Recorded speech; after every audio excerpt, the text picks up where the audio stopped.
Hey, what's going on, guys? Ben here from Tactical Civilian, and in today's video we are going to be talking about dry firing. And also, just a side note, don't mind all the clutter and everything in the background. We're moving into a new house, so bear with me. Other than that, let's hop into the video.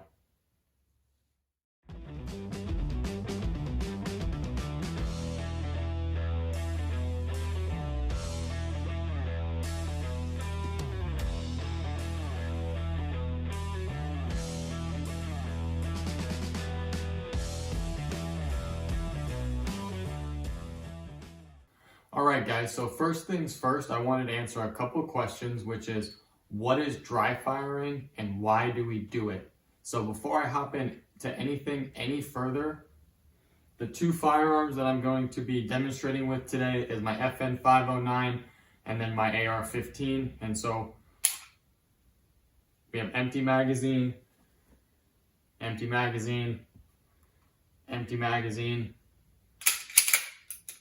We have a completely empty firearm, checking everything. Same here with my AR. Everything has been double, triple checked. Everything is empty. And so without further ado, we can hop into what is dry firing. All right, so now that we are all on the same page, that we have no ammo around us, near us, have no way of getting into the magazines or any of the firearms that we will be using in today's video, we can get started. And so first up, what is dry firing? Well, in blanket terms, that is when you fire your gun with no bullets around or in the gun in any means. So you have no ammo around and you are just going to have the ping go off. And so what we can do with this is we can actually get good fundamental training with just simple dry firing drills. And so what does that exactly look like and why are we doing this? Well, main reason is we're going to be saving a ton of money on ammo. Number two, kind of like what I've already said, you're going to get good reps with your own firearms and being able to get more comfortable with your firearm, being able to know exactly how they work. Because if you're a first-time gun owner and you pick up a handgun or an AR, well, I highly recommend that you just kind of take the first couple weeks getting really familiar with your gun. Don't have any ammo near you when you're handling your gun, and just in kind of childish terms, play around with it. What do you mean by that? Play with your mag release, play with your slide release. If you have a safety, get comfortable with your safety, get comfortable racking your slide, practice inserting the magazine and taking the magazine out. Even if you're chilling at home alone and you're just watching the football game on Sunday, you're by yourself, well, take your handgun out of the case, kick back on the couch, and just practice this. Even right there, you saw me kind of drop it. As simple and as stupid as it sounds, sitting here and doing that, repetition and memory is what's going to help you actually have these skills work for you whenever you come in a situation where a firearm is needed. Okay, so now you know why we're dry firing and what its purpose is and what actually it is. Now we're going to work into what you can actually do for dry firing drills. First up, we're going to talk about a handgun / pistol. So in this case, when we're looking to dry fire, we're not looking to look cool. We're not doing it to play around and be flimsical. We're actually locking in, focusing up, and trying to get good mental reps, because every good rep that you do with your firearm, it just adds on to that mental fortitude of being able to actually have the skill when shit hits the fan. And so what are we looking at when we're dry firing a pistol? Obviously, making sure that we are completely empty and have nothing in our magazines. If you're using magazines, if you're going to be practicing mag changes, nothing in your magazines. Again, I cannot stress that enough. There should be no ammo around you when you're dry firing. I've seen too many videos online of people thinking they're cool, pointing their guns around, and then they put a 9mm through their drywall. And so you're really cool until you're like that. And so you have to push down the hammer before you even pull the trigger. And once you do that, it enables you to Also, this weapon has this cool feature where you press the trigger down. And once you press this down and pull it up, we have nothing in our firearm, and so I'm gonna stand up here in a moment and kind of show you exactly how a drill would work, but here's what you want to be focusing on when you are doing a dry fire drill. One, you want to make sure that you have a good grip on your firearm. You want to practice good hand placement, good finger placement, wherever the gun is designed for you to grab.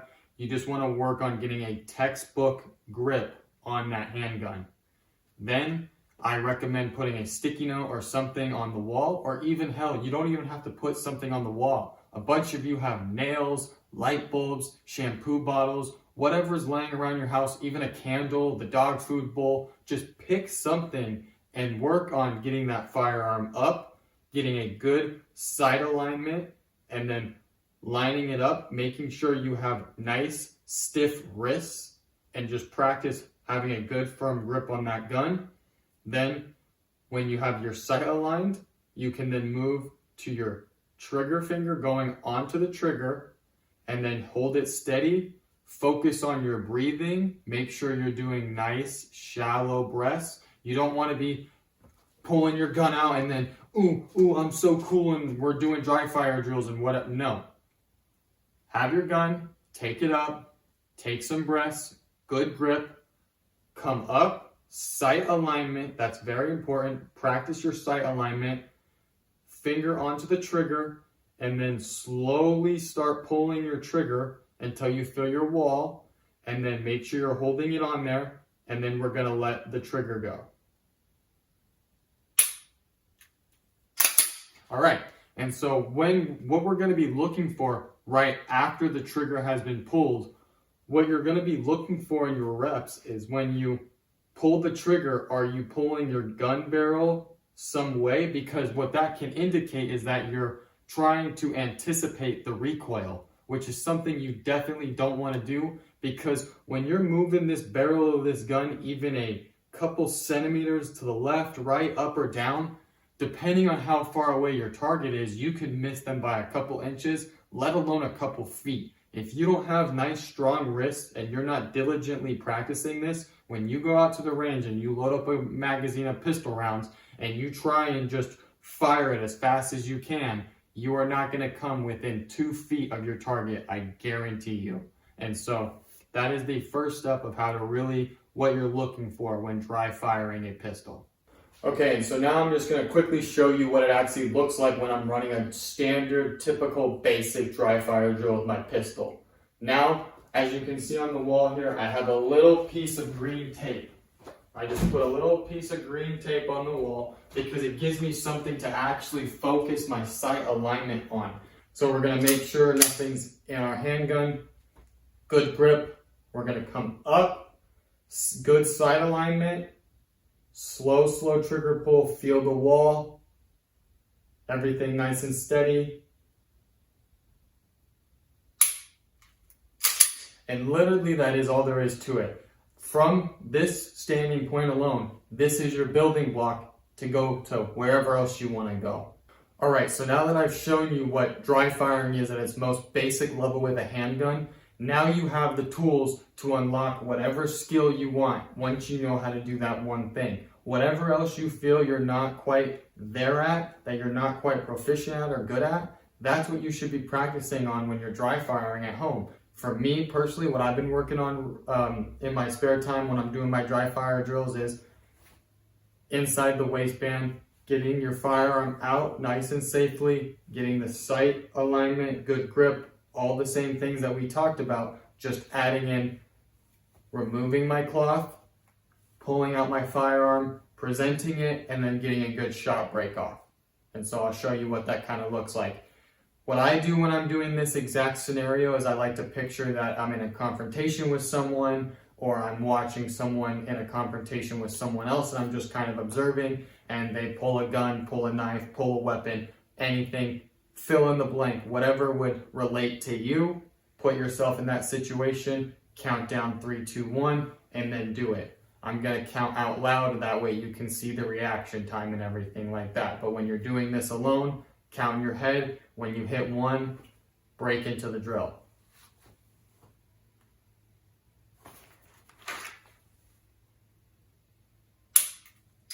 So just like that, that is all the drill is. And you're just going to want to repetition that maybe, 15, 20 times. And so it would just be 3, 2, 1. Because see right there, I kind of messed up with grabbing my sweatshirt out of the way. And that's why you do these things. It's just so that once you're in that situation, you don't want to be the guy that just bought the staccato and never practiced. And then when he gets bum rushed by somebody, can't get his sweatshirt out of the way, can't get his firearm out, because there's no point in having the tool if you don't actually train with it. So one more time. 3, 2, 1. And nice shot break. Now another drill that I also like to work on, that's one of my favorites, is I like to work mag changes as well. It's something that people don't really think about, and they think they're just going to be able to do it, and it's not that hard. And I've done it before, so why should I need to practice it? Wrong. If you ever get put in a stressful situation, you will be that guy sitting there missing the mag weld and not getting it done right.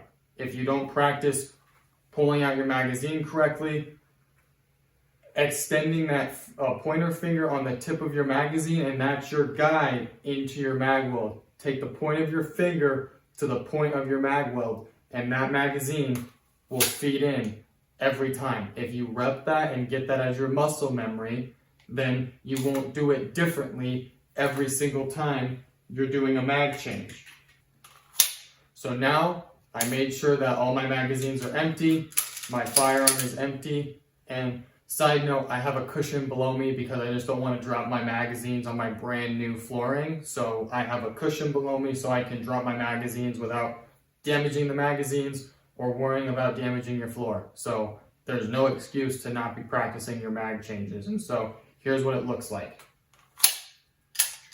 I'm just going to start same thing from inside the waistband. I am then going to pull my firearm, break. Once the shot breaks, mag release, new mag. All right? 3, 2, 1.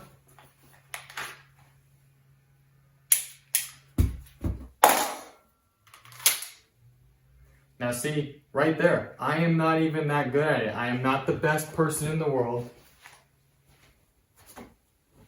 And by no means am I a John Wick character. But it's practicing and doing repetition after repetition after repetition that is going to help you eventually be confident in being able to have this perishable skill.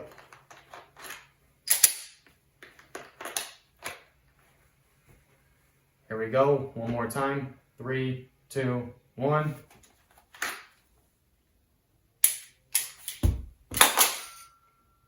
And see, even right there, just my second rep, how much more smoother did that look? How much better did that look than my first rep? And if you do that 20, 25 times in a row, just quality real reps, you will get better at firearms and you won't have to spend the money on the ammo.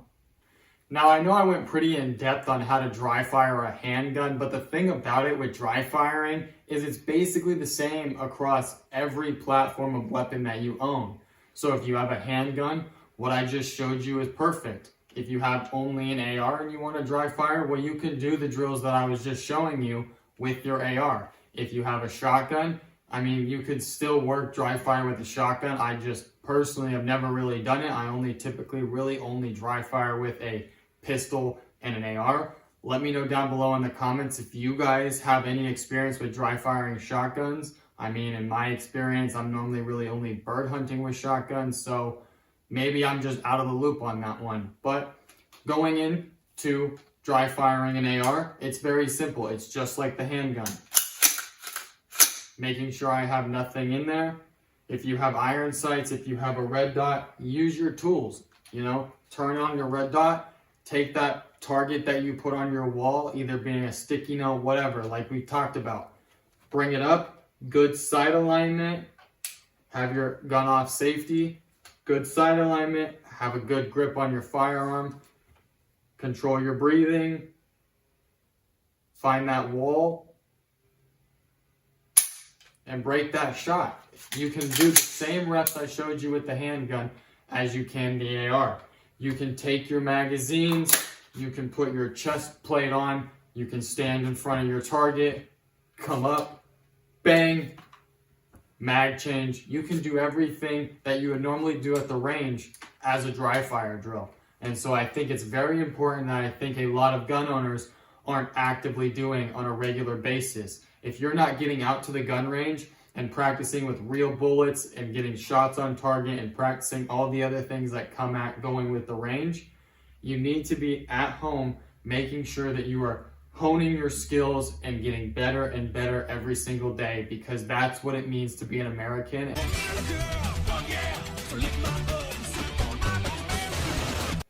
Alright guys, so I think that's all I have for you today. I hope you guys did enjoy this quick little video of how to dry fire, also like what dry firing actually is. And so if you guys did learn something new, go on ahead and leave a like and subscribe to the channel if you are new. The subscriber count has been going up over the past couple of months, and I cannot thank you guys enough. We are almost going to be hitting 500 subscribers, and when I get to the 500 subscriber milestone, I'm going to make some t-shirts and I'm going to give some of them away to you guys, because the fact that you support me and watch my videos means the world to me. And so, like I said again, if you are new, please go ahead and hit that subscribe button. It means a lot to me. But to those of you that are already subscribed and have been watching my videos, thank you again, and I hope to keep putting out better and better content that you guys actually enjoy and like watching. And so, other than that, I don't think I have anything else to say. I appreciate every single one of you. I'm Ben from Tactical Civilian, and I'll see you next time.